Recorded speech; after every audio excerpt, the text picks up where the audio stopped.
আলহামদুলিল্লাহ, আসসালাতু ওয়াসসালামু আলা রাসূলিল্লাহ। রাব্বি ইশরাহ লি সাদরি ওয়া ইয়াসসির লি আমরি ওয়াহলুল উকদাতাম মিন লিসানি ইয়াফকাহু কাওলি। আল্লাহ যাকে পথভ্রষ্ট করেন তাকে কেউ হেদায়েত করতে পারে না, আবার আল্লাহ যাকে হেদায়েত দেন তাকে কেউ পথভ্রষ্ট করতে পারে না। আল্লাহ যার উপকার করেন তার কেউ ক্ষতি করতে পারে না, আবার আল্লাহ যার ক্ষতি করেন তার কেউ উপকার করতে পারে না। কাছের ও দূরের সম্মানিত দর্শকবৃন্দ, আপনাদের সবাইকে সালাম জানাই। আসসালামু আলাইকুম ওয়া রাহমাতুল্লাহি ওয়া বারাকাতুহু। এক একটা মানুষের জীবনের এক এক রকম লক্ষ্য রয়েছে।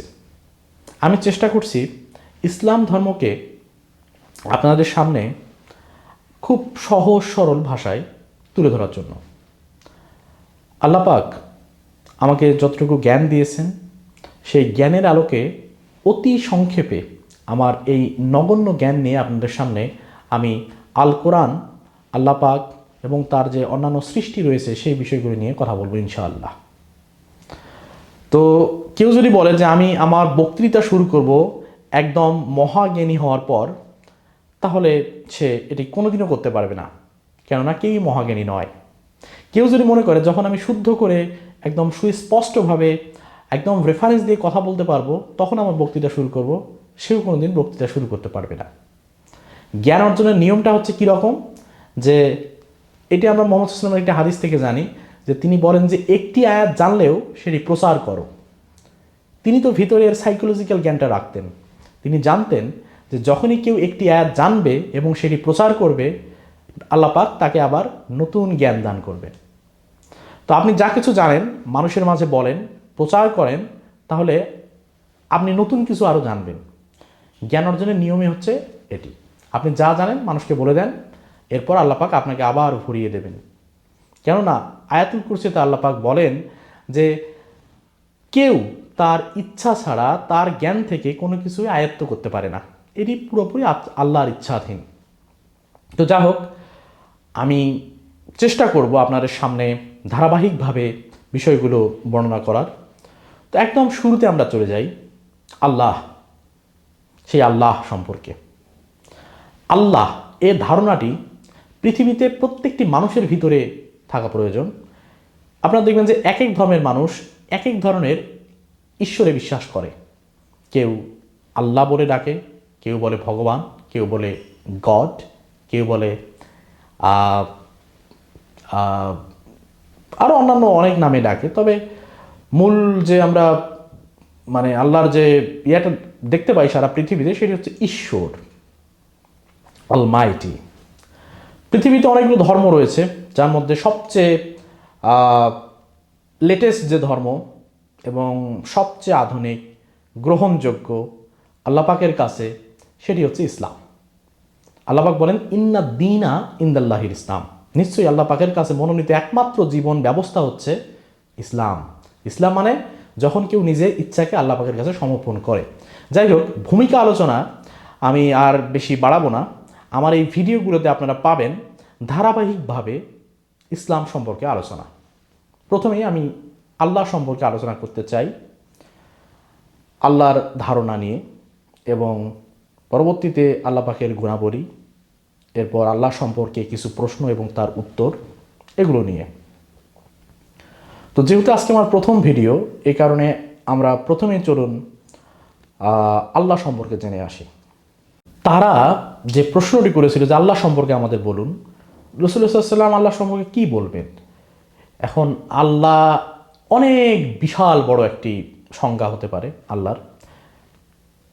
যেমন আল্লাহ সবচেয়ে দয়াময়, তিনি করুণাময়, তিনি জ্ঞানী, তিনি রিজিকদাতা, পালনকর্তা, সৃষ্টিকর্তা, তিনি শাস্তিদাতা, তিনি ন্যায় বিচারক, তিনি সত্যবাদী। এইভাবে আল্লাহর তো অসংখ্য গুণাবলী রয়েছে। এতগুলো গুণ সম্বলিত একটি সংজ্ঞা দাঁড় করানো, এটি আসলে অত্যন্ত একটি কঠিন কাজ।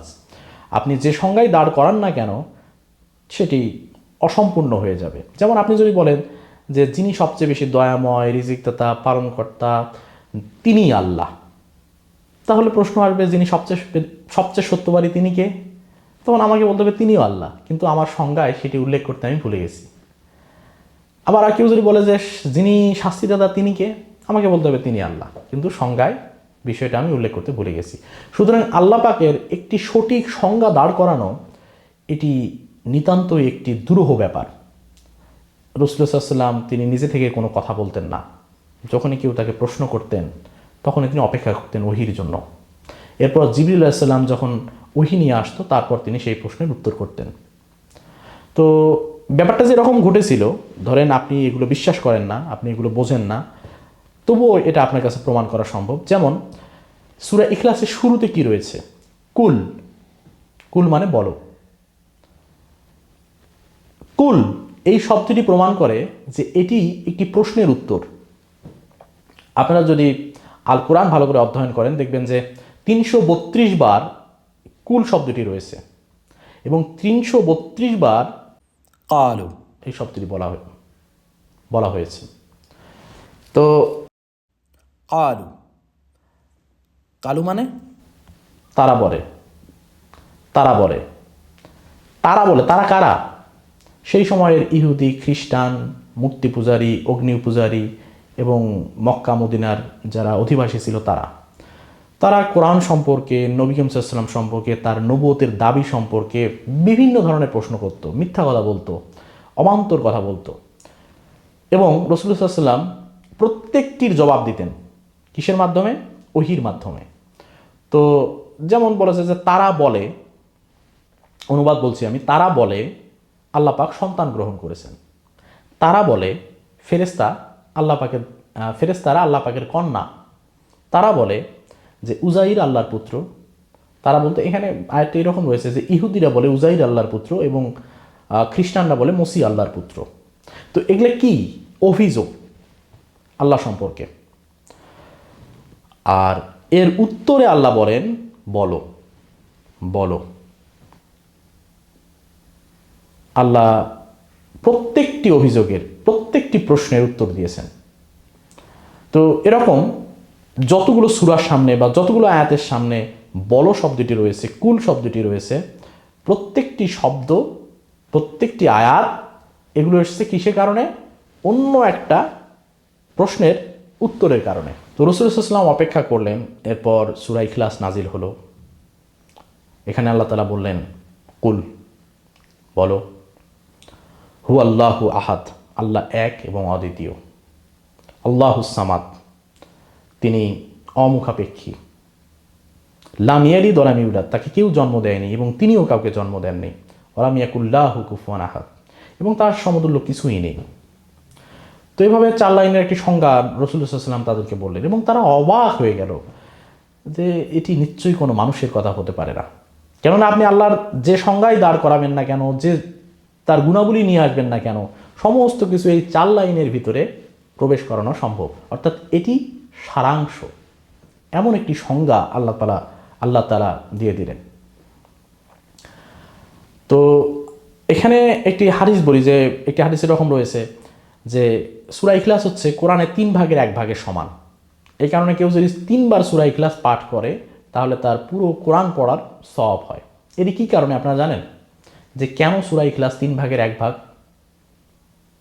কেন সূরা ইখলাস আল কোরআনের 3 ভাগের 1 ভাগ? এর কারণ হচ্ছে আল্লাহ পাক আল কোরআনে 3টি বিষয় নিয়ে কথা বলেছিলেন। 3টি বিষয়: আল্লাহর নিজের সম্পর্কে তার পরিচয়, রিসালাত এবং আখিরাত।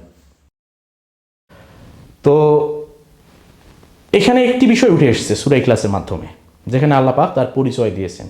এই কারণে এই 3টি বিষয়ের একটি বিষয় সুসম্পন্ন হয়েছে শুধুমাত্র 4 লাইনের মাধ্যমে। এই কারণে বলা হয় যে আল কোরআন পুরো কোরআনের 3 ভাগের 1 ভাগ, এখানে আল্লাহ তার পরিচয় দিয়েছেন। তো চলুন একটু খুব সংক্ষেপে আমরা এই বিষয়গুলো ব্যাখ্যা করার চেষ্টা করি। সূরা ইখলাস প্রথম আয়াতে আল্লাহ পাক বলেন কুল হু আল্লাহু আহাদ, বলো আল্লাহ এক এবং অদ্বিতীয়। এক বা একক, তাহলে কেউ বলতে পারে যে এটা কি সমার্থক শব্দ নয়? এক বা একক এবং অদ্বিতীয় এতে একই মতো, তাহলে এভাবে বলার প্রয়োজন কী ছিল? একটি উদাহরণ দিলে বিষয়টি ক্লিয়ার হয়ে যাবে। ধরেন আমি আব্দুল্লাহ মুকিত লিমন, আমার একটি মেয়ে সন্তান রয়েছে, নাম লুবা। তো কেউ যদি বলে যে লিমন হচ্ছে লুবার বাবা বা আব্দুল্লাহ লুবার বাবা, এটি অবশ্যই একটি একক বিষয়, কেননা আমি একাই তার বাবা, তার দ্বিতীয় কোনো বাবা নেই। কিন্তু এটি কি অদ্বিতীয়? আমি একক এটি সত্য, কিন্তু আমি কি অদ্বিতীয়? না, এটি সম্ভব নয়। কেননা পৃথিবীতে অসংখ্য মানুষ রয়েছে যাদের একটি কন্যা সন্তান রয়েছে এবং তারা ওই কন্যা সন্তানের বাবা। তাহলে এটি অদ্বিতীয় কোনো বিষয় নয়, এটি একক বিষয় কিন্তু অদ্বিতীয় নয়। তাহলে আল্লাহ এমন এক সত্তা, তিনি একক পাশাপাশি অদ্বিতীয়, অর্থাৎ তিনি যেরকম তার মতো কোনো কিছু হওয়া সম্ভবই না, তার মতো কোনো কিছুই নেই, যেটি সূরা ইখলাসের শেষে গিয়ে উনি আবারও বলেছেন। যাই হোক, দ্বিতীয় আয়াতে আমরা যাই। এখানে আল্লাহ বলেন যে আল্লাহ হচ্ছেন অমুখাপেক্ষী। অমুখাপেক্ষী বা মুখাপেক্ষী নন। মুখাপেক্ষী মানে হচ্ছে নির্ভরশীলতা। নির্ভরশীলতা মানে হচ্ছে যে আমরা আমাদের যে দৈনন্দিন কাজ বা চলাফেরা, জীবন ধারণ, এগুলো পরিচালনা করার জন্য আমরা যে দ্রব্য বা সামগ্রী বা যে উপযোগগুলো রয়েছে যে দ্রব্যের, সেগুলো যে ব্যবহার করি তার উপরে নির্ভরশীলতা, সেগুলোর চাহিদা, এটি নির্ভরশীলতা। যেমন আমরা যে খাবার খাই, এই খাবারের জন্য কিন্তু আমরা উদ্ভিদ এবং পশু পাখির উপরে নির্ভরশীল। আমরা কিন্তু নিজের খাদ্য নিজে তৈরি করতে পারি না। আবার আমরা যে অক্সিজেন গ্রহণ করি এটাও কিন্তু আমরা তৈরি করতে পারি না। আমরা বৃক্ষ যে অক্সিজেন ছাড়ে তার উপরে নির্ভরশীল। এভাবে আমরা প্রত্যেকটি ব্যক্তি, প্রত্যেকটি বস্তু বা প্রত্যেকজন ব্যক্তির উপরে নির্ভরশীল। কিন্তু আল্লাহ পাক তিনি কারো উপরই নির্ভরশীল নন তার জীবন ধারণের জন্য। এটা অবশ্য জীবন ধারণ বলাটা ভুল হবে, তার সত্তার সঙ্গে এটা যায় না। আল্লাহ পাকের যে জীবন, এটি মানুষের মতো নয় বা অন্য কোনো প্রাণীর মতো নয়। তিনি চিরঞ্জীব, অর্থাৎ তিনি চিরকালই জীবিত ছিলেন, চিরকালই জীবিত থাকবেন। তাহলে তার যে টিকে থাকা, তার যে কি বলবো, যে তার যে পরিচালনা, তার পুরো বিশ্বজগৎ, এটার জন্য তিনি কারো উপরে নির্ভরশীল নন। তিনি খাদ্য গ্রহণ করেন না, তিনি ঘুমান না, তার নিদ্রার প্রয়োজন হয় না, তিনি তন্দ্রাও এমনকি তাকে স্পর্শ করে না। তিনি সব কিছু থেকেই পবিত্র। তাহলে আমরা যারা মানুষ রয়েছি, মাখলুকাত রয়েছে, আমরা সবাই কার উপরে নির্ভরশীল? আল্লাহ তাআলার উপরে নির্ভরশীল। কিন্তু আল্লাহ তাআলা তিনি কারো উপরে নির্ভরশীল নন, তিনি স্বয়ং সম্পূর্ণ, আত্মনির্ভর। আমাদের সবারই আল্লাহ পাকের প্রয়োজন আছে, কেননা এই মহাবিশ্ব সব কিছু তিনিই সৃষ্টি করেছেন। তিনি আমাদেরকে রিজিক দিচ্ছেন, তিনি আমাদেরকে পৃথিবীতে ভ্রমণ করার, পৃথিবীতে বসবাস করার যাবতীয় সামগ্রী দিয়েছেন। আবার তিনি আমাদের মৃত্যু দেবেন এবং আমরা পুনরায় জীবিত হব। আমাদের সমস্ত কিছু তার উপরে নির্ভর করে। আল্লাহ পাক কোরআনে বলেন যে তোমরা ইচ্ছে করলেই হবে না যদি মহান রব্বুল আলামিন ইচ্ছে না করেন। তাহলে আমাদের ইচ্ছাও এমনকি আল্লাহ পাকের উপরে নির্ভর করে। এই বিষয়টি নিয়ে অন্য একদিন আমরা আলোচনা করতে পারবো যে ইচ্ছা, আল্লাহর ইচ্ছা এবং আমাদের ইচ্ছা, যদি আল্লাহর ইচ্ছায় সব হয় তাহলে আমাদের ইচ্ছায় কোনো কিছু যদি না হয় তাহলে আমরা পাপী বা পাপ যে করছি এটা কি তাহলে আল্লাহর ইচ্ছায় হচ্ছে? এই প্রশ্নগুলোর উত্তর আমরা অন্য একদিন আলোচনা করবো। এরকম অনেক প্রশ্ন রয়েছে, এগুলো নিয়ে অবশ্যই আলোচনা করা হবে এবং আপনাদের ভিতরের যে একটা ভুল ধারণা রয়েছে কিংবা জানার একটা আগ্রহ রয়েছে, এগুলো ইনশাআল্লাহ আমি আপনাদের সঙ্গে তুলে ধরার চেষ্টা করব। তো যাই হোক, আলোচনা করছিলাম যে আল্লাহ যে অমুখাপেক্ষী, আল্লাহ যে কারো উপরে নির্ভরশীল নন, এই বিষয়টা সম্পর্কে এরকম আরও অনেক উদাহরণ দেওয়া যেতে পারে। আমার মনে হয় এটা খুব সহজ বিষয়, কঠিন কিছু না। তৃতীয় আয়াতে আল্লাহ পাক বলেন যে তিনি কাউকে জন্ম দেন এবং তাকেও কেউ জন্ম দেয়নি। তিনি কাউকে জন্ম দেননি, এই কথার দ্বারা আল্লাহ তাআলা অনেকগুলো প্রশ্নের উত্তর দিয়েছেন। যেমন আমি আমার বক্তৃতার মাঝখানে একবার বলেছিলাম যে অনেকে বলে যে আল্লাহ সন্তান গ্রহণ করেছেন, আবার কেউ বলে যে ফেরেশতারা হচ্ছে আল্লাহর মেয়ে, আবার ইহুদিরা বলে যে উজাইর আল্লাহর পুত্র, খ্রিস্টানরা বলে মসিহ আল্লাহর পুত্র, অর্থাৎ যীশু খ্রিস্ট আল্লাহর পুত্র। তো এভাবে আল্লাহ সম্পর্কে অনেক অভিযোগ পূর্বেকার মানুষ বা এখনকার মানুষ দিয়ে আসছে, নাউজুবিল্লাহ। আল্লাহ এই আয়াতের মাধ্যমে বা এই আয়াতের অংশ বিশেষের মাধ্যমে তার উত্তর দিয়েছেন যে তাকে কেউ সৃষ্টি করেনি, তাকে কেউ জন্ম দেয়নি এবং তিনিও কাউকে জন্ম দেননি। মানে তিনি কাউকে জন্ম দেননি মানে তার কোনো পুত্র বা কন্যা বা কোনো সন্তান সন্ততি নেই। আর তার স্ত্রী বা অন্যান্য যে জৈবিক চাহিদা মানুষের যেরকম থাকে এরকম কোনো কিছুই নেই। সব কিছু থেকে তিনি হচ্ছেন মহাপবিত্র এক সত্তা। তো এভাবে আল্লাহ পাক অনেকগুলো প্রশ্নের উত্তর দিয়েছেন এই দুইটি কথার মাধ্যমে। তাকে কেউ জন্ম দেন এবং তিনিও কাউকে জন্ম দেননি। তাকে কেউ জন্ম দেন এর মানে কি? যে আল্লাহর কোনো পিতামাতা নেই। তাকে কেউ সৃষ্টি করেনি। তিনি যখন কিছুই ছিলেন না তখনও তিনিই ছিলেন, যখন কিছুই থাকবে না তখনও তিনিই থাকবেন। আল্লাহ পাক বলেন যে এই পৃথিবীর সমস্ত কিছুই বা এই মহাবিশ্বের সমস্ত কিছুই হচ্ছে নশ্বর, মানে ধ্বংসশীল। শুধু ধ্বংসশীল নয়, তোমার প্রতিপালকের সত্তা, তিনি চিরঞ্জীব। এরপর চার নম্বর আয়াতে আল্লাহ তাআলা বলেন যে ওয়ালাম ইয়াকুল্লাহু কুফুওয়ান আহাদ, এবং তার সমতুল্য কিছুই নেই।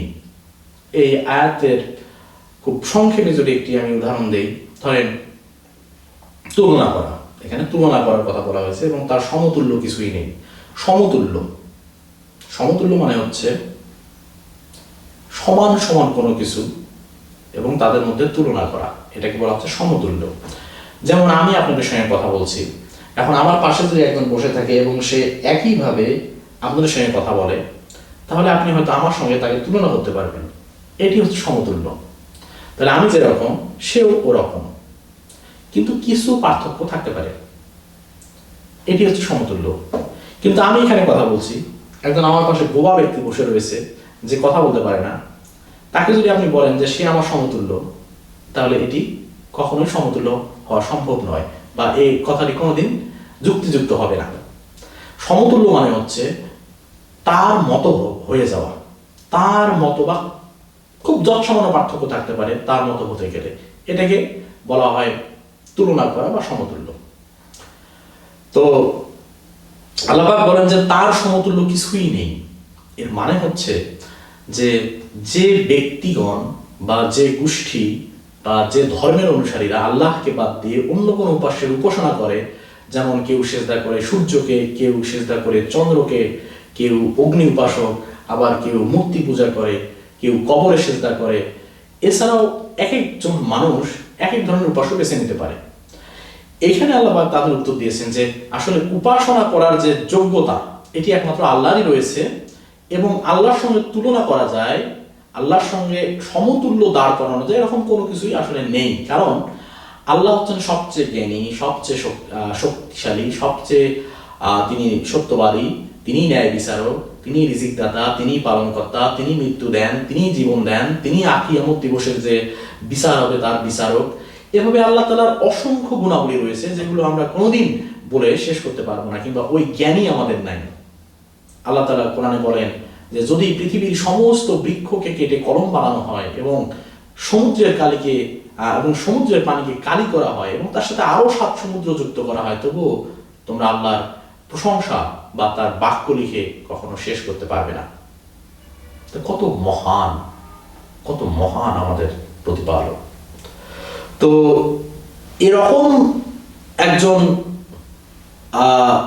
সৃষ্টিকর্তা, এরকম একজন আমার পালনকর্তা, এরকম একজন আমার বলবো যে মালিক, তার সঙ্গে আমি কার তুলনা করতে পারি? এরকম কোনো কিছু কি সৃষ্টি হয়েছে? তিনি কি এমন কিছু সৃষ্টি করেছেন যার সঙ্গে তাকে তুলনা করা যায়? নিশ্চয়ই না।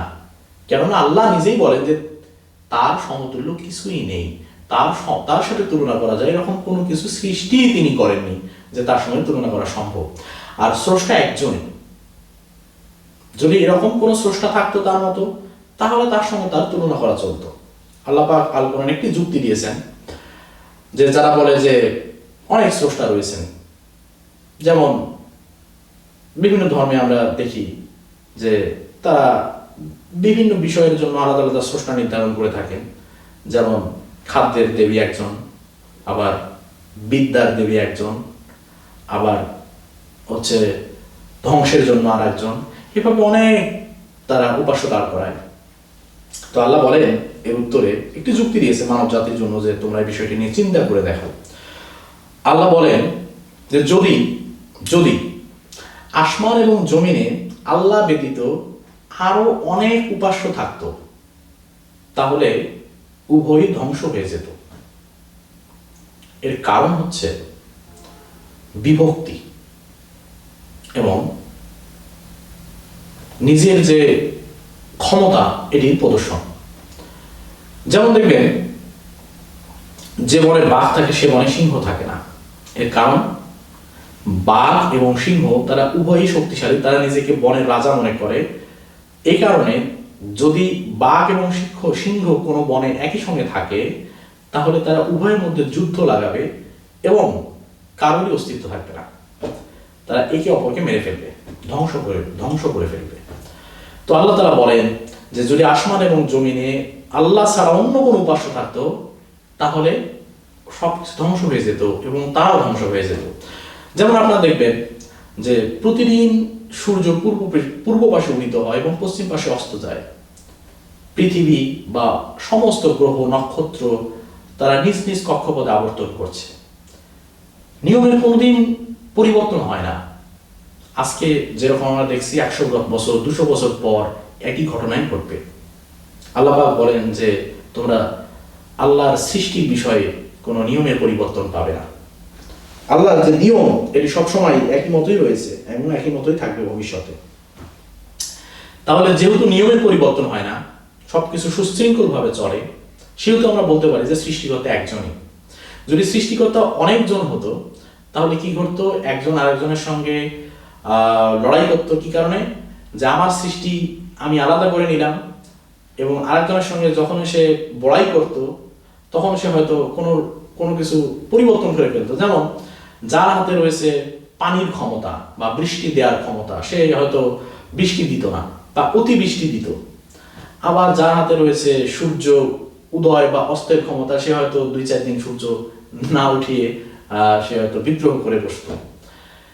কিন্তু এরকমটা কখনো হয় না। আমরা দেখতে পাই যে সবকিছু একটি চমৎকার নিয়মে আবর্তিত হয়। এটি প্রমাণ করে আমাদের সৃষ্টিকর্তা একজনই।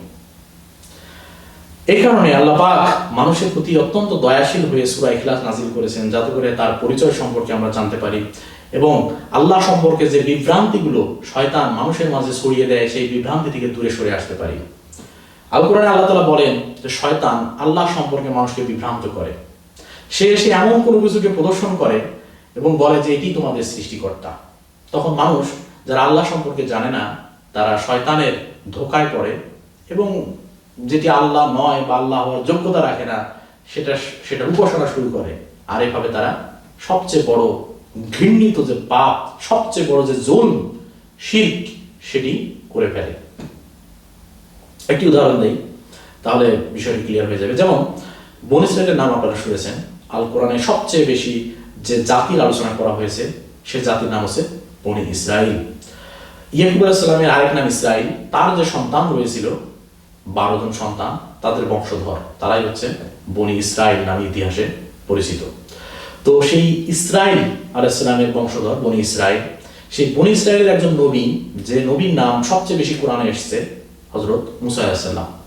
তার ঘটনা, মুসা আলাইহিস সালাম যখন তুর পাহাড়ে আল্লাহর নির্দেশে গেলেন 40 দিনের জন্য, তখন তিনি বনী ইসরাইলের দায়িত্ব দিয়ে গেলেন তার ভাই হারুন আলাইহিস সালামকে। এরপর তিনি তুর পর্বতে চলে গেলেন, যেখানে আল্লাহ পাক তাকে তাওরাত দেন। তো এর মাঝখানে যেটি ঘটে, সামরি নামে একজন ব্যক্তি ছিল যে মোটামুটি একটু জাদুবিদ্যা জানতো। সেই সামরি কি করলো, বনী ইসরাইলের সমস্ত ব্যক্তিদের কাছ থেকে স্বর্ণালঙ্কার নিয়ে সে একটা চমৎকার আকৃতির একটি বাছুর তৈরি করলো। এই বাছুর তৈরি করার পর সে বলল যে এটি হচ্ছে তোমাদের আসল উপাস্য। এর কথা বলতে মুসা ভুলে গেছে। সে বাছুরটি এমনভাবে তৈরি করেছিল যে বাছুরের যদি বাতাস দেওয়া হতো তাহলে একটা আওয়াজ হতো, যেরকমটা বাঁশিতে হয়। বাঁশিতে আপনি যখন ফু দেবেন সেখান থেকে একটা আওয়াজ নির্গত হবে।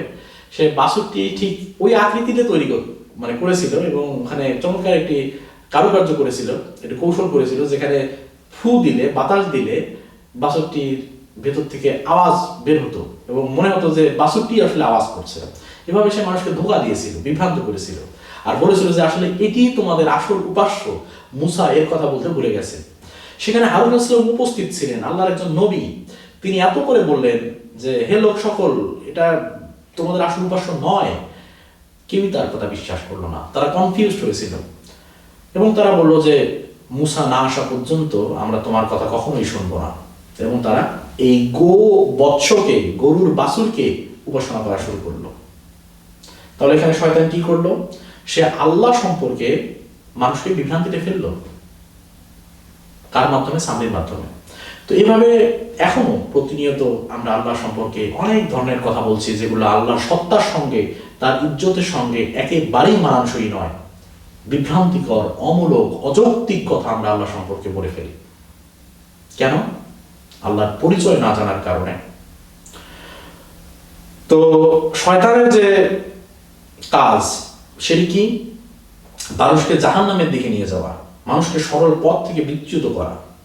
সে সরল পথের মাঝখানে, সরল পথের বিভিন্ন আঁকে বাঁকে সে ওত পেতে থাকে এবং মানুষকে সামনে, পিছনে, ডানে এবং বাম থেকে কুমন্ত্রণা দেয়, তাকে বিভ্রান্ত করে।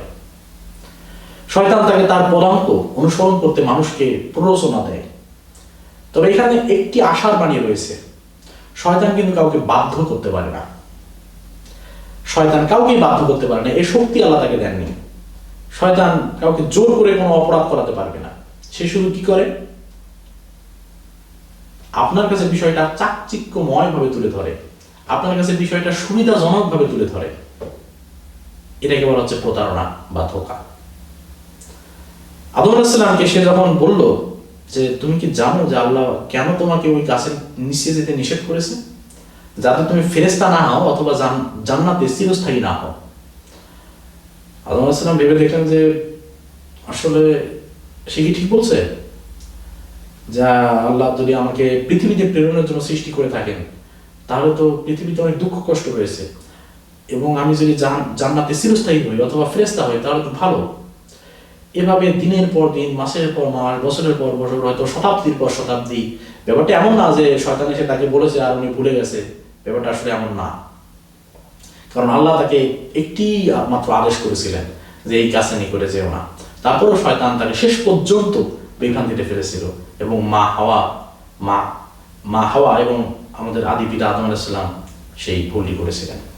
যাই হোক, সেটি ভিন্ন প্রসঙ্গ। একদিন আমরা আদম আলাইহিস সালামের যখন সৃষ্টি নিয়ে কথা বলবো, এই বিষয়ে ডিটেইলস আলোচনা করব। তো আজকে আমরা কথা বললাম আল্লাহ সম্পর্কে এবং সূরা ইখলাস সম্পর্কে, যে সূরা ইখলাসে আল্লাহ পাক তার পরিচয় দিয়েছেন 4 লাইনে, এবং রাসূলুল্লাহ সাল্লাল্লাহু আলাইহি ওয়াসাল্লাম এই সূরা যখন ইহুদিদেরকে বলেছিলেন, তারা আশ্চর্য হয়ে গিয়েছিল যে নিশ্চয়ই এই কথাগুলো কোনো মানুষের পক্ষে বলা সম্ভব নয়। আল্লাহ পাকের যে এত বিশালতা, এত ব্যাপকতা, এটি শুধুমাত্র 4 লাইনের মাধ্যমে প্রকাশ করা, এটি সত্যি বলবো যে অলৌকিক ব্যাপার। এভাবে সূরা ইখলাস নাজিল হয়, এবং সূরা ইখলাস নাজিলের পর আল্লাহ পাকের পরিচয় সম্পর্কে আমরা জানতে পারি। আল্লাহ তিনি অত্যন্ত দয়াশীল, তিনি মানুষকে অনেক ভালোবাসেন, তাদেরকে করুণা করেন, এবং তিনি চান যেন প্রত্যেকটি মানুষ সফল হয়, তারা যেন জাহান্নামের আগুন থেকে মুক্তি পায় এবং যেন জান্নাতে দাখিল হয়। তো আজকে সূরা ইখলাস সম্পর্কে আমরা খুব সংক্ষেপে আলোচনা করার চেষ্টা করলাম, যে সূরা ইখলাস, এখানে আল্লাহ তার পরিচয় দিয়েছেন, এবং আল্লাহ সম্পর্কে জানার চেষ্টা করলাম যে আল্লাহ সম্পর্কে শয়তান কিভাবে মানুষকে বিভ্রান্ত করে, এবং কিভাবে আমরা ভবিষ্যতে আল্লাহ সম্পর্কে আরো বেশি জ্ঞান অর্জন করতে পারবো আল কোরআন এবং হাদিস থেকে। তো আমার পরবর্তী ভিডিওগুলোতে আপনারা আল্লাহ সম্পর্কে আরো ডিটেইলস জানতে পারবেন। এটি আমার প্রথম ভিডিও, তাই দীর্ঘায়িত করতে চাচ্ছি না। দ্বিতীয় ভিডিওতে আমরা আল্লাহ সম্পর্কে আরো জানবো, তার 99টি নাম রয়েছে, সেই নামগুলো সম্পর্কে আলোচনা করব, এবং আল্লাহ সম্পর্কে মানুষের যে প্রশ্নগুলো রয়েছে সেগুলো নিয়ে ইনশাআল্লাহ আলোচনা করব। তাহলে আমরা সিজদা দেব কাকে? মহান আল্লাহ তাআলাকে।